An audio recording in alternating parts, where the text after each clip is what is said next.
In this challenge review, we're going to go ahead and solve the player saving and loading challenge. So the first thing I want to do is I want to open up my UI manager, and where does it make sense to save my best score? As soon as you set it, right? So once I set the best score, which is right here, it makes sense to go ahead and save that information.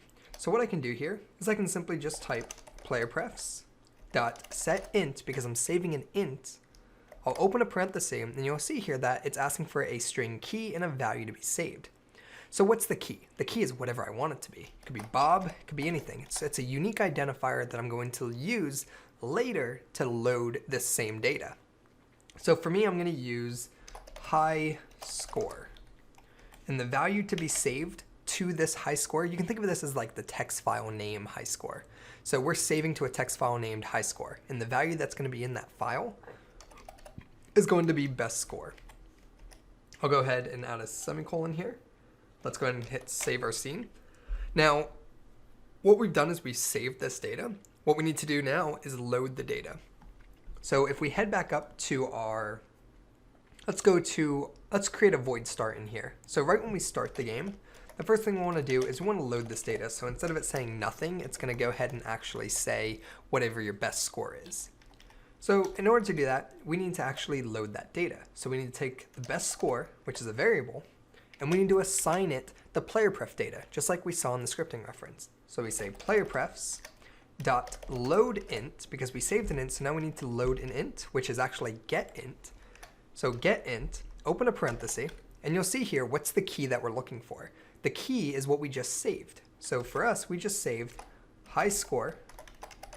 And what's going to happen now is we're going to find that file named high score, and we're going to assign whatever value is in there to our best score variable. Now, what if there's nothing in there?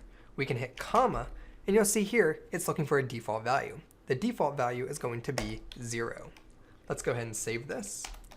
And if we run this, once again, the logic is there, but the visual representation hasn't actually been added. So we need to actually, once we've assigned the best score, we need to say best score text. So best text dot text is going to equal best, and then we want to add our best score value, which was assigned from our saved data.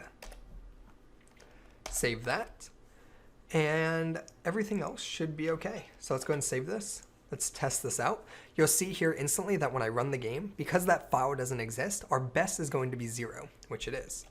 And now, when I actually run the game here, you'll see here that our score is 10. So let me go ahead and kill myself here.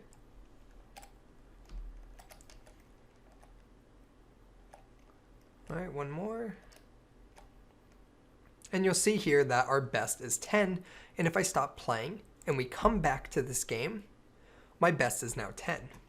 And what's great about this is it's bug-free, because the only time we ever save the new score is when your score is greater than the best score. That's the only time you're ever going to create a new best score. So that wraps up how to solve saving and loading. I hope you guys enjoyed this lesson, and I'll see you next week.